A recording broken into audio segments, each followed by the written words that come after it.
I love bringing my creations to life with augmented reality. I could start a project in Aero on my laptop, but today I'm going to start on my phone. I begin a new project. It will prompt me to find a surface to build on. I scan around the space to find the surface. Let's anchor the scene right here. Now I add my assets which I have previously synced to the Creative Cloud, adding this boombox. Then I place the boombox on the plane. Let's add an animated PNG sequence here of a singer. Scaling it to size, right about there. Time to bring this to life with behaviors. Let's have this play on launch.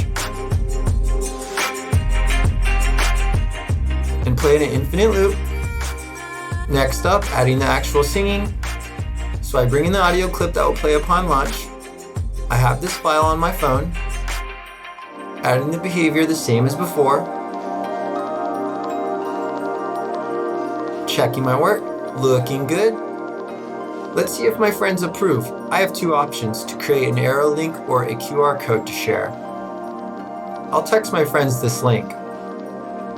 Now we can share the experience together no matter where we all are. Share your own Aero experiments and tag us at Adobe Aero for a chance to be featured.